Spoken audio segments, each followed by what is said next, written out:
Your Faith is Your Fortune by Neville Goddard, broken down by Rob. Man's faith in God is measured by his faith in himself.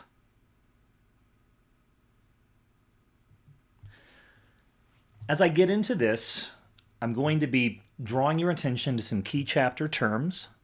I'm going to go ahead and read the chapter and then break down what I felt like for chapter 1 was the most important paragraph. So some key chapter terms right off the bat that I've color-coded to kind of show their relationship to each other. Unconditioned awareness, being, and I am.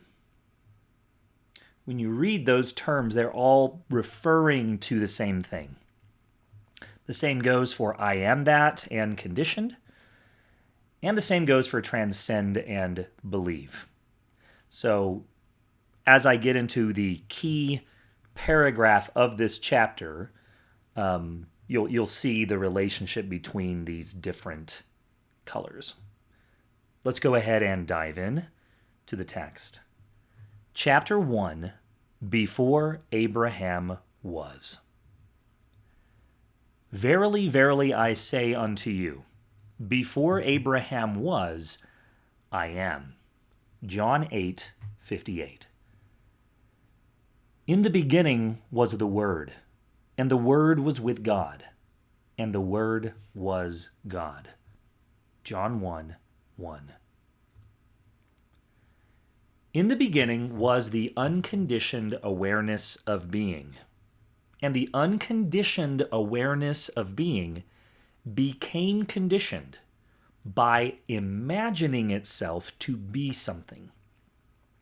And the unconditioned awareness of being became that which it had imagined itself to be. So did creation begin.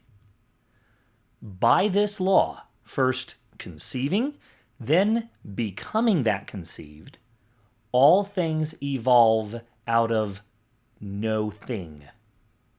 And without this sequence, there is not anything made that is made. Before Abraham or the world was, I am.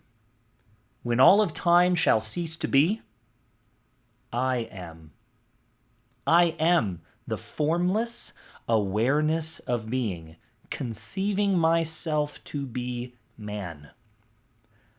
By my everlasting law of being, I am compelled to be and to express all that I believe myself to be.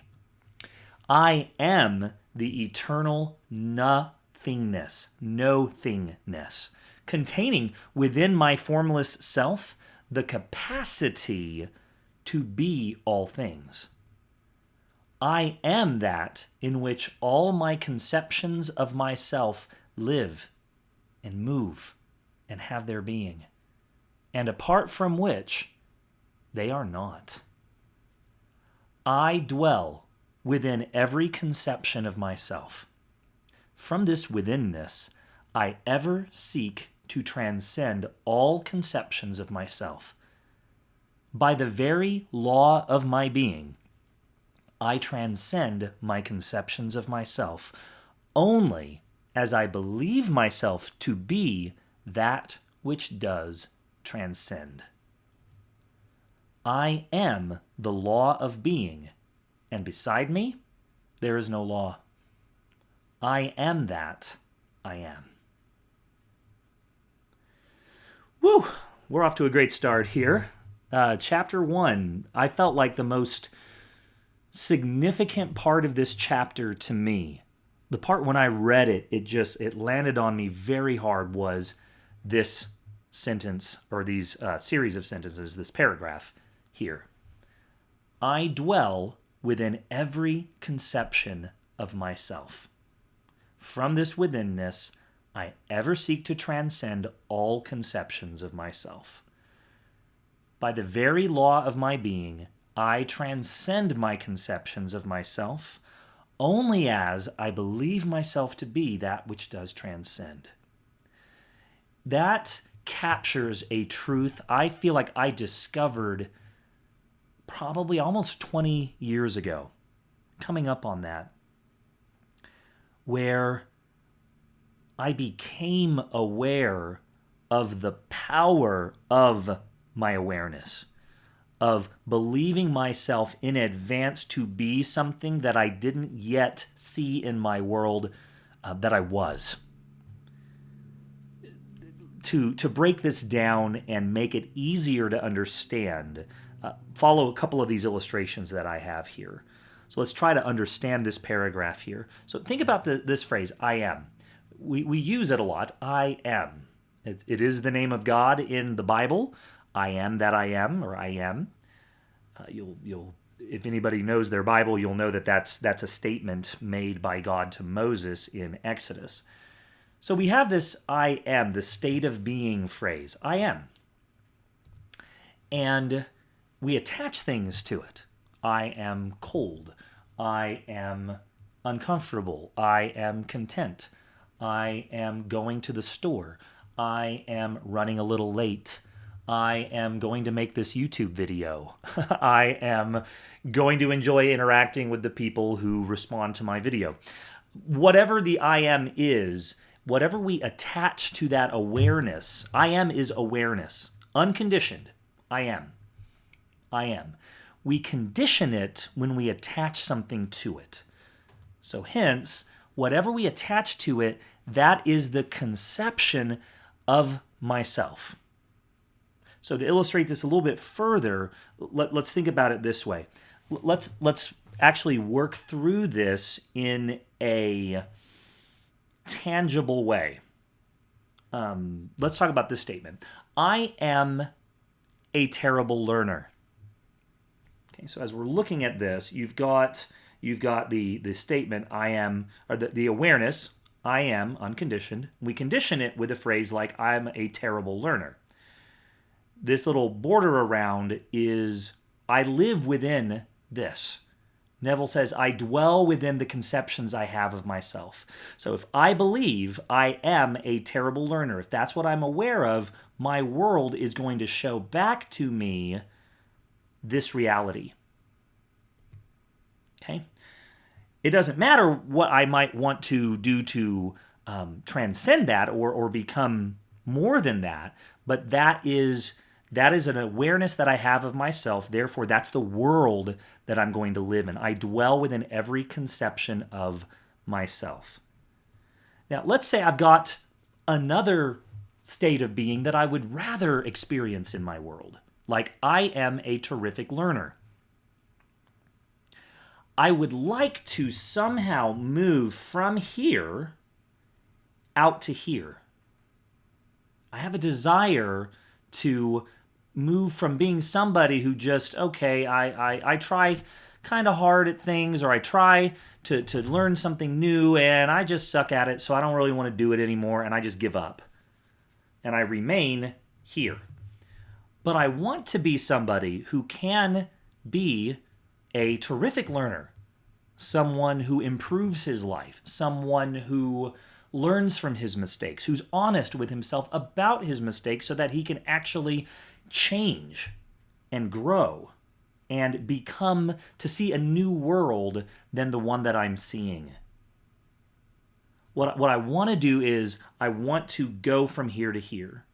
Somehow I want to transcend, that's the word that Neville uses, transcend this state of being into this state of being. That's what I want. Like when I really think about my life, when I think about the state of being that I'm in currently and what I want it to be, it feels like there's distance between those two realities. And I want to bridge the gap so that we change from the red I am, consciousness, and then the blue, a terrible learner. I want to change it to where now I am a terrific learner is what my world is like, and the I am a terrible learner becomes less so. I think in the Bible it's talking about a phrase that comes to mind of this process is Second Corinthians, first, I want to say 2 Corinthians 4, somewhere around there, that we all, with an unveiled face, beholding the glory of the Lord, or something like that, we are being changed from one degree of glory to the next. So one, how do I illustrate this? Let me pull up my little pointer here. There we go. We change from this degree to this degree. We improve from this to that. That's this one degree of glory to the next. And my question, and what I want to know, is can Neville help me understand how to go from I am a terrible learner to the new one. My slides are messing up here. So I think about it, that green arrow, that transcending that Neville talks about, going back to the phrase here. So let's go back and read it again. I dwell, there's the I am, within every conception of myself. So here I am, whatever my attachment, I am a terrible learner. I live within that. But also, at the same time, there's an impulse, and I'm sure you've sensed it. I've got it too. I've got this, I have this thing he talks about. I ever seek to transcend all conceptions of myself. I want to go beyond. I don't want to stay where I am. Not as a matter of just never being content, but there are some things in my mind that I believe about myself that frankly are awful and aren't good. And I need to grow and change and become a more useful person, become a more fulfilled person, a more content person.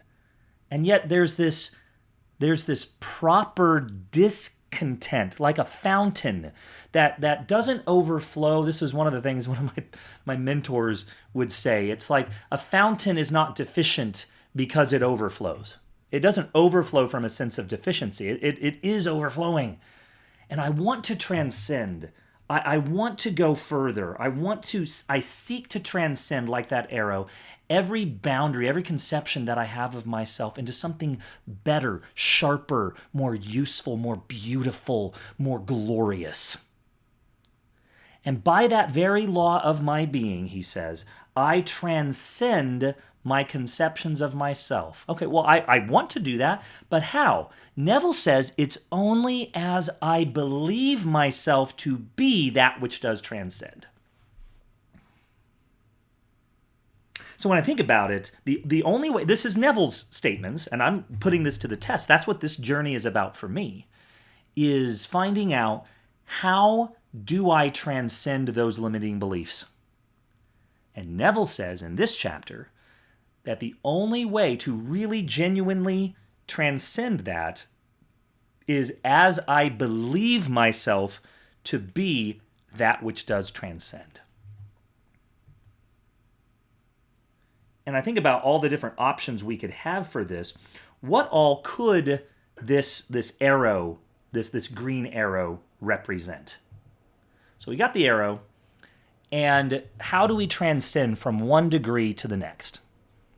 And I've been all over YouTube. I got YouTube Premium a long time ago because I wanted to dive into basically self-help material, which there's just a limitless supply on YouTube. And I've heard from all sorts of people different ways of going about this transformational process. And here I am like at a buffet table thinking, well, which one am I going to try? And I've tried various ways. And here's, in my mind, the main ways that I've seen people have tried to understand how to transcend.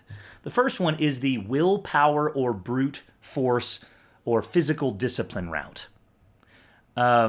Most popular as of 2020. Today, I've seen that in guys like Jocko Willink, David Goggins, this sort of, I'm going to change from being this conception of myself as a terrible learner to a good learner by just making myself learn, by just diving in to just learning as much as I possibly can. And I just got to keep up the willpower, and eventually I will become that person.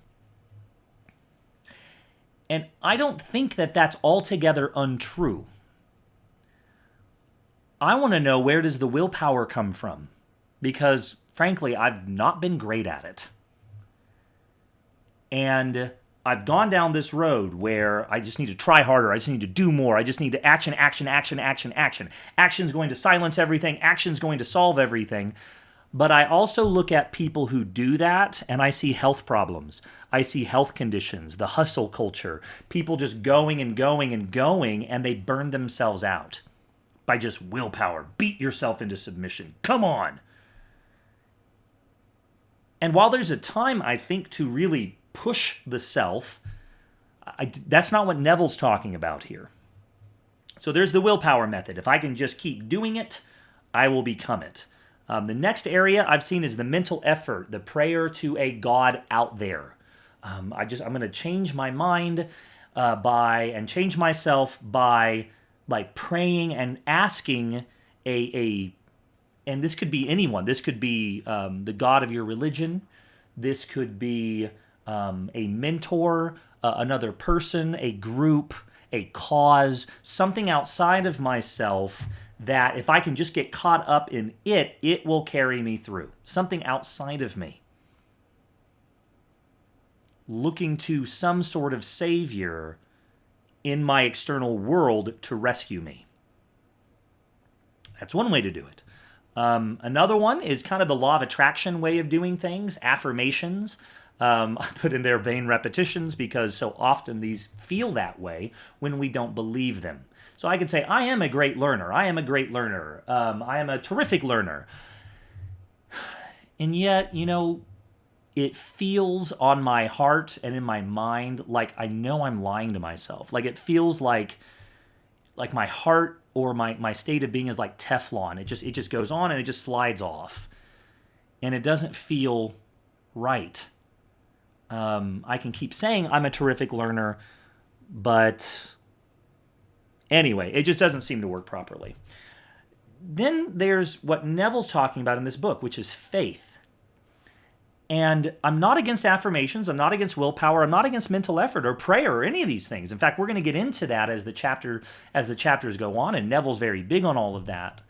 But faith seems to be this way, this believing in advance, this feeling in advance that I am the person who is that whatever, conception of myself.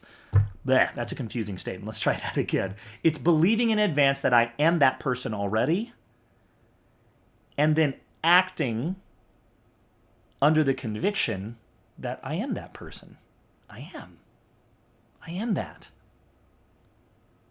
So when we go back once more to this statement, let's go back and think it through. I dwell within every conception of myself.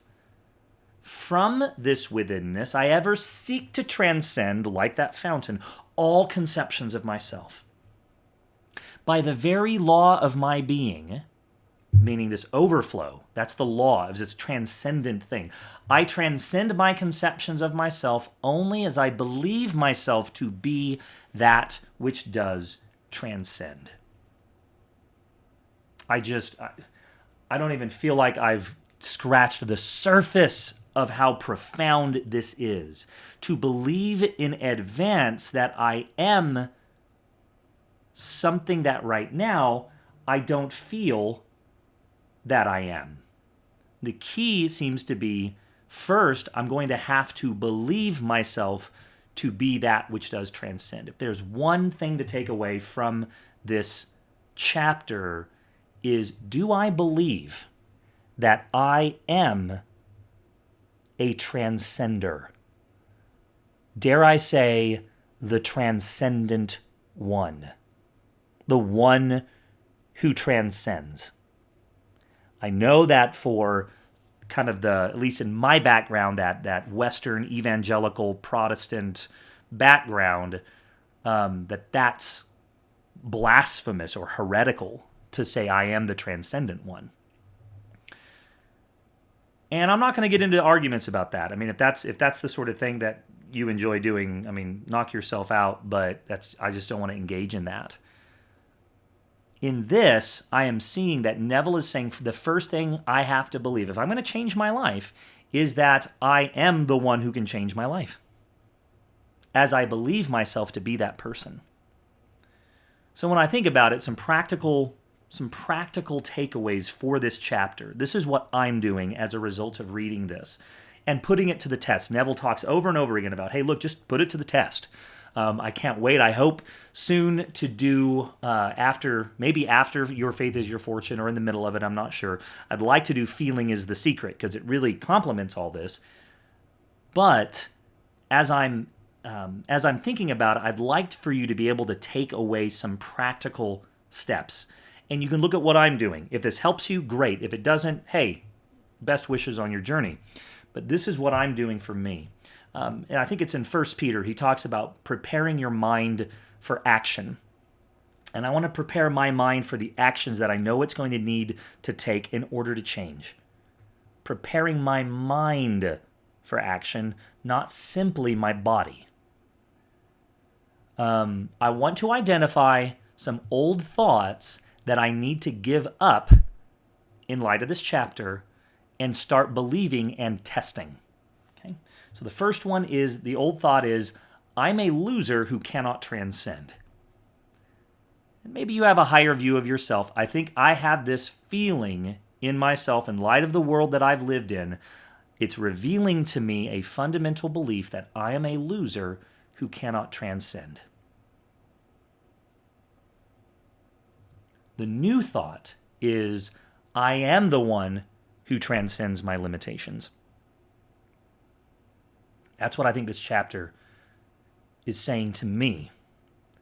I am the one who transcends my limitations. I am not defined by my failures. I am not defined by the ways that I have messed up my life. I am not defined by my mistakes. I am the one who transcends my limitations. Another old thought, I have to change my circumstances only by relentless action. I've tried that, and quite frankly, it just doesn't work. And I don't know why. For others, it's like maybe it does for them. But I don't like the fruit that I see of burned out bodies and health issues that come from burning the candle at both ends. So rather than the old thought, I have to change my circumstances only by relentless action, the new thought is relentless action and favorable circumstances come from a settled conviction that I am already who I want to be. If this helps, I'm also, as my channel evolves, a thought occurs to me, and I have to credit Richard Grannon, Spartan Life Coach, for this idea of kind of three levels. I said earlier that law of attraction affirmations don't really work. However, I think that's because sometimes we're like throwing a Hail Mary into the end zone from a belief that we've seen in our world to this new one that, I can conquer my obstacles. I can become better. I am this person that I want to be.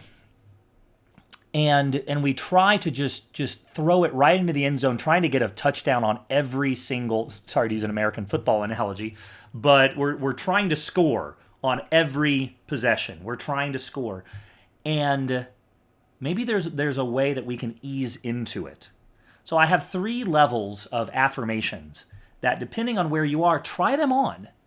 And this is what I am trying these on to see how I feel. And whatever one feels true, I'm going to start with that. And then I'm going to grow from there. I believe I can actually grow from there. So here are the 3 meditations or affirmations. The basic one. I am open to the possibility that I am the one who transcends. How's that feel? Does that feel true to you? I know that for me, that feels absolutely true. Oh yeah, I'm definitely open to the possibility that I am the one who transcends. And I get excited when I think about it. I am the one who transcends. If that feels like, oh yeah, easy, then try the next level. On the intermediate level, I am becoming the one who always transcends. Now that takes a little more faith. That takes a little more belief. Can you imagine what your life would be like if you were that person? Can I imagine it? I am becoming the one who always transcends. It's closer. It's a step up from the basic. Like I've got 2 layers of qualifying. I am open to the possibility. Meanwhile, intermediate is, look, I am becoming the one who always transcends. There's an implicit recognition that I'm on my way to that, and I actually feel it. I feel that to be true about myself right now in my life. I feel like I am becoming the one who always transcends. And then the pro level, I am the one who always transcends. And I am not there yet. I know I just use an I am statement, but I know that at the least I'm at that intermediate level right now for myself. And I believe that as I put this to the test, and if as others testify to it, and if as that voice inside me that kind of agrees with this and embraces it, the warmth of it, I believe that I will be there, which is why I think the truth for me right now is I am becoming the one who always transcends.